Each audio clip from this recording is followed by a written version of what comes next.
named four of his sons Europe, Asia, Africa, and America. The fact that one of them was called Africa gave rise to the statement that he was an African. End footnote. It is an interesting question to know how far at this period the Secretary of War himself was loyal. Mr. Dawson, the able editor of the Historical Magazine, is of opinion, after a careful investigation of the facts, that Floyd at this time was true to the Union, and that he remained so until December 24th, when it was discovered that he had been advancing large sums of money from the Treasury to contractors to pay for work which had never been commenced. To make the loss good, nearly $1 million was taken from the Indian Trust Fund. Finding he would be dismissed from the cabinet for his complicity in these transactions, and would also be indicted by the grand jury of the District of Columbia, he made a furious secession speech, sent in his resignation, and suddenly left for the South. Footnote. He afterward returned, gave bail, and appeared before the court, because he was aware that a rule existed that parties who had given evidence before a congressional committee in reference to any defalcation could not be tried for having taken part in it. End footnote. Mr. Dawson founds his opinion in this case upon the statement of Fitz-John Porter, who was a major on duty in the War Department at the time, and therefore apparently well qualified to judge. Floyd's actions toward us, however, were not that of a true man, and I am of opinion that his loyalty was merely assumed for the occasion. He sent 17,000 muskets to South Carolina when he knew that Charleston was a hotbed of sedition, and that in all probability the arms would be used against the United States. Greeley says, in his American Conflict, that during these turbulent times Floyd disarmed the government by forwarding 115,000 muskets in all to the Southern Confederacy. Footnote.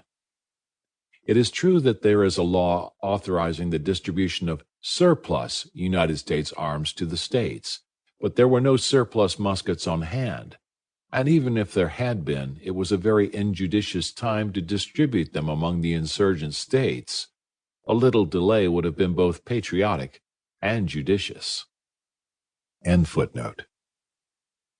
In addition to this, he sold large quantities of arms to S.B. Lamar of Savannah and other secessionists in the South, on the plea that the muskets thus disposed of did not conform to the latest Army model.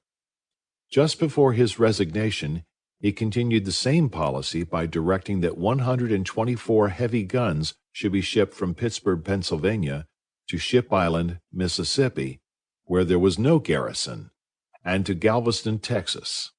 Yet this was the official upon whom we were to rely for advice and protection. This was the wolf who was to guard the fold. Our commander, Colonel Gardner, had done good service in the War of 1812 and in Mexico, but now, owing to his advanced age, was ill-fitted to weather the storm that was about to burst upon us. In politics he was quite Southern, frequently asserting that the South had been treated outrageously in the question of the territories, and defrauded of her just rights in other respects.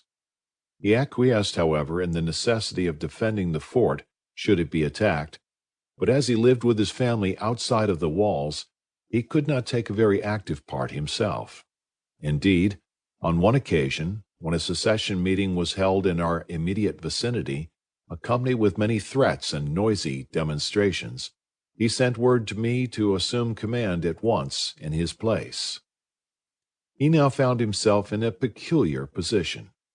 The populace was becoming excited, and there was every probability that a collision, accidental or otherwise, might occur at any moment between the troops and the mob outside, if not between the troops and the state militia.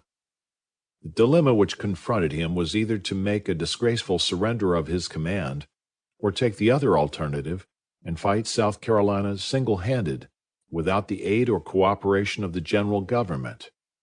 He thought the difficulty might perhaps be solved by removing the garrison to Smithville, North Carolina, having received permission to do so, in case the yellow fever, which had proved so disastrous the previous year,